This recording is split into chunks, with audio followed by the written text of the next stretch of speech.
ആ വിഷയം വന്നാൽ അപ്പോൾ UDF കൂടി അത് ചർച്ച ചെയ്യുക, അത്രയേ ഉള്ളൂ. ഇപ്പം ഇല്ല, എന്തായാലും ദാറ്റ് ഡോർ ഈസ് ക്ലോസ്.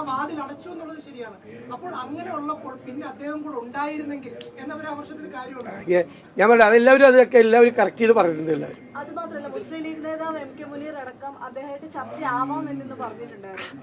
അതൊക്കെ ഓരോരുത്തരുടെ വ്യക്തിപരമായ അഭിപ്രായം. അതിനൊക്കെ ഞാൻ എങ്ങനെ മറുപടി പറയുന്നത്? ഓരോരുത്തർ വ്യക്തിപരമായി പറയുന്ന ഇത്ര വലിയ പ്രസ്ഥാനമാണ് ഇതൊക്കെ.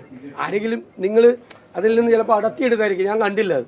അദ്ദേഹത്തിനൊക്കെ അല്ല, അദ്ദേഹം എന്നോട് സംസാരിച്ചിട്ടുണ്ടല്ലോ, നല്ല ക്ലാരിറ്റി ഉള്ള ആളാണ് ഡോക്ടർ MK മുനീർ. നല്ല ക്ലാരിറ്റി എന്നോട് സംസാരിച്ചപ്പോൾ നല്ല ക്ലാരിറ്റി ഉണ്ടായിരുന്നു.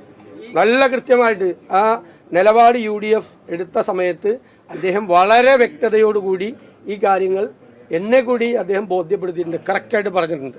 അദ്ദേഹത്തിൻ്റെ അഭിപ്രായം അതാണ്. ഞാൻ എന്നോട് പറഞ്ഞതാണ് അദ്ദേഹത്തിൻ്റെ അഭിപ്രായം. എല്ലാ കാര്യത്തിലും വ്യക്തതയുള്ള ആളാണ് അദ്ദേഹം. അത് വേറെ ഈ തോറ്റേൻ്റെ ക്ഷീണം അല്ലല്ല, ഈ തോറ്റേൻ്റെ ക്ഷീണം മാറ്റാൻ വേണ്ടി ഞാൻ ചോദിക്കട്ടെ, മുസ്ലിം സംഘടനകൾ ഇപ്പോൾ പ്രവാചകന്റെ ഇതിലല്ലേ എല്ലാവരും കൂടി ഒരുമിച്ചായ പോലെ ഒരുപാട് സംഘടനകളുണ്ട്. മുസ്ലിം സംഘടനകൾ, സുന്നി സംഘടനകൾ തന്നെ 2 എണ്ണം ഉണ്ട്, മുജാഹിദ് 3 എണ്ണം ഉണ്ട്, ജമാഅത്ത് ഇസ്ലാമി വേറെയുണ്ട്. അവർക്ക് എല്ലാവർക്കും ഒരു അഭിപ്രായം ഉണ്ടെങ്കിൽ 6 സംഘടനകളുടെ ആവശ്യം ഉണ്ടായിരുന്നു.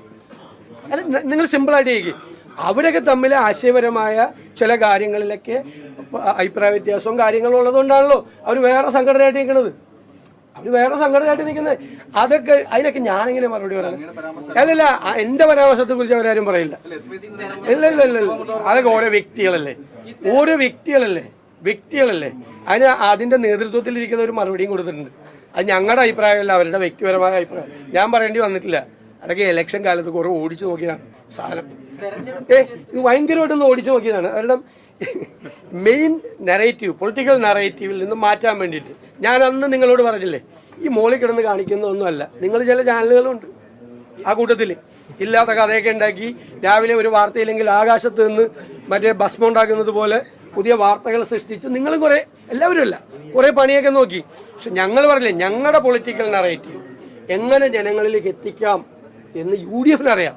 എല്ലാ വീട്ടിലും ഞങ്ങളത് എത്തിച്ചിട്ടുണ്ട്. അതിന്റെ പ്രതികരണമാണ് തെരഞ്ഞെടുപ്പ് ഫലം. തെരഞ്ഞെടുപ്പിന്റെ അജണ്ട മാറ്റാൻ വേണ്ടി ഒരുപാട് പേര് ശ്രമിച്ചു.